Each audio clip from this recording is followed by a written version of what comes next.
من الشيطان الرجيم بسم الله الرحمن الرحيم السلام عليكم ورحمة الله وبركاته ما أنت وحوين مالين مدو ومالين مدو أبر مدو علن كيني قرن كيني دد كيني دل كيني بقوا ما أنت وحين فيلين إنا ينو أقونسي راتسنو أو أينو أقونسي هلنو لكن ما أنت ما ينو أفدين إنا ينو نكو T88 kii innaka inagu dhacayna inuu ku dubis kugu soo cidino aad iyo aad baan ugu xumahay inta la sheegay anigu maxaa hayd kuma noqonaya laakiin midun baan idin sheegaya waliba anu haweenkan la hadlaya waayo kuwa farta dhexda ka qaniini doona ee hablahooda marka lagu qabsado ee saldhiga la galo ee ay dawladdu u soo saari kari weyda xildhibaanna u soo saari kari way taa farta dhexda ka qaniini doonta ee oohinteeda iyo baroorta laga bixi doono waa hooyooyinka waa anaka waa dumarka kuwa hadhowta inamadooda yar yar waayi doona ee baadi dooni doona ee raqooda laga heli doono saldhigyaha oo maanta loo baaqayo laga heli doona kuwa u ooyi doona waa hooyooyinka hadda sayruuq laynagu soo tuuro kuwa qaxi doona ee caruurtooda dhabarka u rogan doona ee 8 xasuusan doona waa hooyooyinka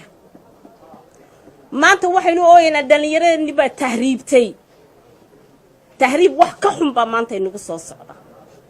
saldhigaasu maaha mid ay dawladanu ay u leedahay leex jeclo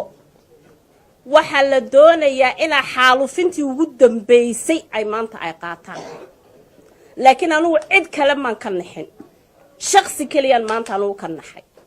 waxaan ka naxay madaxweynaha yaga Axmed Maxamuud Silaanya ka naxay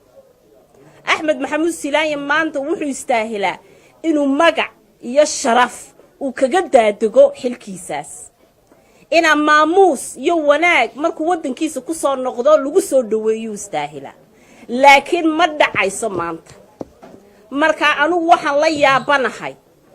lama yaabani dadka madaxtooyada maanta isku urursatay ee waxaan sameynaysa waxaan maanta anigu la yaabanahay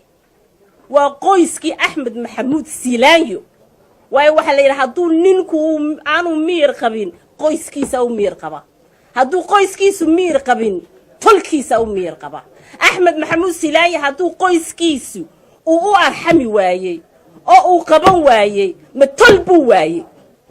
ma tol dalkii iyo dadkii ka qabtaa la waayay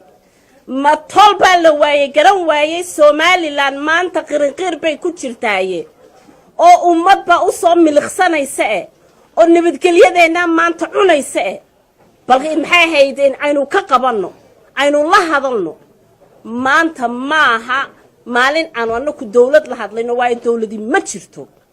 dawladii maanta sharcigeedii iyo burburkeedii aynu aragnay maanta waxa meesha haysata waa koox burcada oo aan la garanayn oo arxam garanayn oo sharci garanayn oo nixid garanayn oo dad u naxayn oo guur dumar u naxayn oo caruur u naxayn oo calan u naxayn oo qaran u naxayn oo SNM u naxayn oo cid alle cid ay u naxaysa aanay jirin waxaanu leenahay saaxil de iftiin bay idinka maxaa hayd furmay markii aad doonayseen waanu garanaynay inaad halka ku socotaan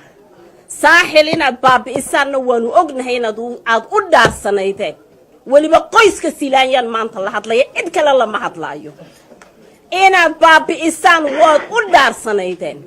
laakiin berberi wax go'o lagu qaado way ka weyn tahay horaana loo sheegay maantana kuma dhimanayso saldhig baad sheegaysaa 100 saldhig bal ka soo dhiga wala idinka unba u dambeyn doona beri hore Ingiriisku sheegana waxay yiraahdaan what goes up must come down wax kasta oo irka u baxa uu soo daadiga diyaaradu way duuli oo wala way soo fadhiisan shimbiri way duuli oo way soo fadhiisan kubadu way laadiyo ilaa halkeebay ka diro way soo fadhiisan xukuumadda Silaanyo iyo qoyska Silaanyo waxaan leeyahay waad fadhidaan waad soo daadiga doontaan way noo berbera